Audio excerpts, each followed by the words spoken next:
कल एकादशी थी। आप में से कितने लोग व्रत थे एकादशी का?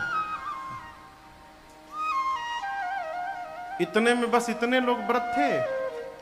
थोड़ी संख्या बढ़ाइए। भले 11 बार खाइए लेकिन एकादशी करिए। एकादशी के महात्म में कहा गया है कि जो जीव 108 एकादशी लगातार कर ले, उस जीव के प्राण निकलने के बाद यमदूत नहीं आते, बैकुंठ से भगवान के पार्षद आते हैं ले जाने के लिए। एकादशी की महिमा है। महीने में 2 ही दिन तो पढ़ना है वो है? शुक्ल पक्ष। इसमें भी लोग कहते हैं महाराज अनहरिया के रहें कि अजोरिया के रहें।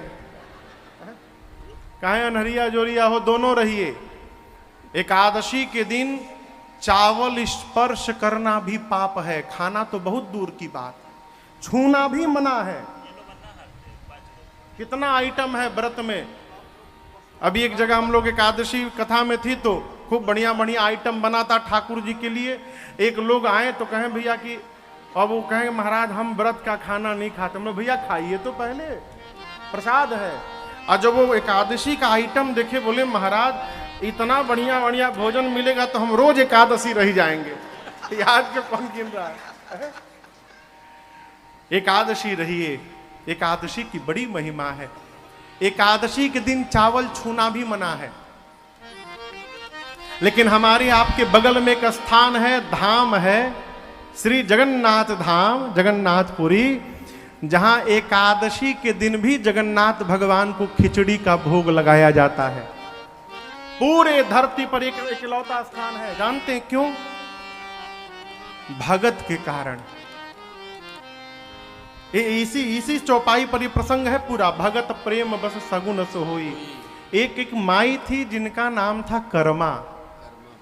क्या नाम था? कर्मा। एक दिन दोपहर में मंदिर में गई कर्मा माई, तो स्वयं बेचारी के पास कुछ था नहीं, मांग मांग के खाती थी।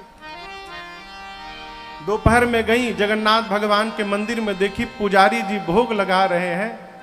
तो मां ने सोचा बताओ भगवान को सवेरे से भूखा रखे पुजारी जी, दोपहर में भोग लगा रहे हैं। तो कर्मा माई ने ठाकुर जी से कहा कि प्रभु अब ऐसा 56 भोग तो हमारे पास नहीं है, आप सुबह से खाली पेट हैं, एक काम करिए रूखा सूखा जो होगा मैं बना दिया करूंगी, सवेरे सवेरे मेरे घर आ जाइए। बोल कर गई तो उनको विश्वास था कि भगवान आएंगे। सवेरे उठी, न नहाई, न मुंह धोई, न चौका बर्तन साफ की, न चूल्हा साफ की, उसी तरह बर्तन में खिचड़ी बनाने लगी।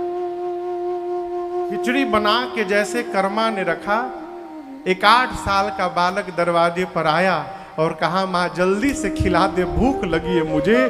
कन्हैया आए और कर्मा मैया ने उनको खिचड़ी खिलाया। उनका नाम कर्मा नहीं था, उनका नाम कुछ और था। लेकिन भगवान कृष्ण आ जाते थे और थोड़ी भी देरी होती थी भोजन बनने में तो कहते थे जल्दी कर्मा, जल्दी कर्मा, विलंब मत कर, जल्दी कर्मा।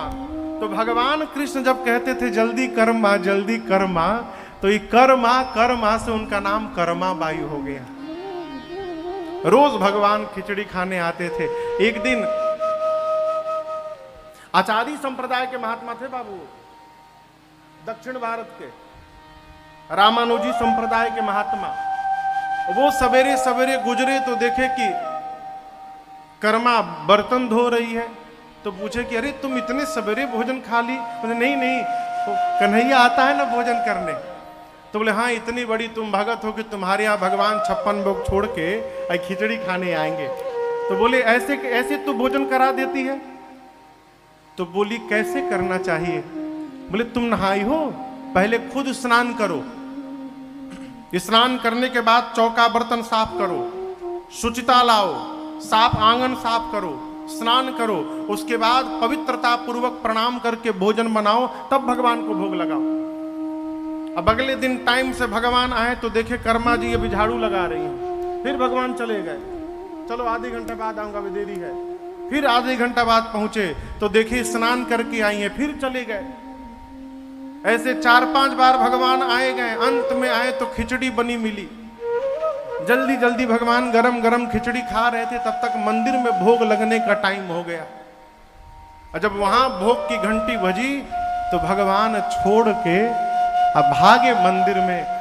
पुजारी जी जब मंदिर का पट खोले भोग लगाने के लिए तो देखते हैं जगन्नाथ भगवान के मुख में और उनके दाहिने हाथ में खिचड़ी लगा हुआ है विग्रह में। पुजारी जी बोले, प्रभु ये 56 भोग छोड़ के कहां कहां घूम के पा रहे हैं खिचड़ी। ठाकुर जी ने कहा कि मैं कर्मा बाई के यहां भोजन करने जाता हूं, और उस महात्मा से बोलो कि जाकर जो ज्ञान उपदेश दिया है उस ज्ञान उपदेश को वापस ले पहले मेरी माई से। सारा नियम बिगाड़ दिया मेरा। वो जैसे भोग लगाती है वही उसकी असली विधि है। पुजारी जी को, उन संत को बुलाया गया। पुजारियों ने कहा ठाकुर जी की आज्ञा है, आपने जाकर क्यों कहा कर्मा बाई से? जाकर उनसे वापस कहिए कि जैसे भोग लगाती थी वैसे भोग लगाएं। महात्मा गए कर्मा बाई के पास, जाकर बोले, देखो कर्मा, तुम एक काम करो, तुम जैसे लगाती थी तुम वैसे ही लगाया करो।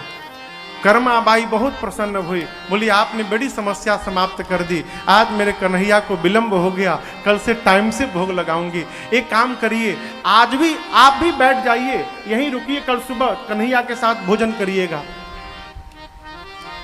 महात्मा ने कहा, कर्मा अभी तुम्हारी जैसी पात्रता मेरी नहीं हुई है।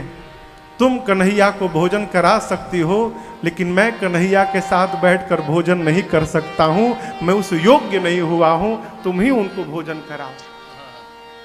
और जब तक मां कर्मा जीवित रही तब तक भगवान कन्हैया कृष्ण जगन्नाथ उनके यहां भोजन करते रहे। आज भी जब जगन्नाथ भगवान को भोग लगता है तो सबसे पहले खिचड़ी जाती है और कहा जाता है, प्रभु ये कर्मा बाई की खिचड़ी आपको भोग में लाया गया है, इसको भोग पाइए ना।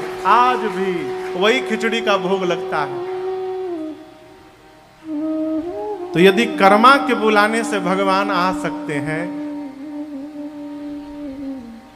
हमारे बुलाने से क्यों नहीं आ सकते हैं वो? है?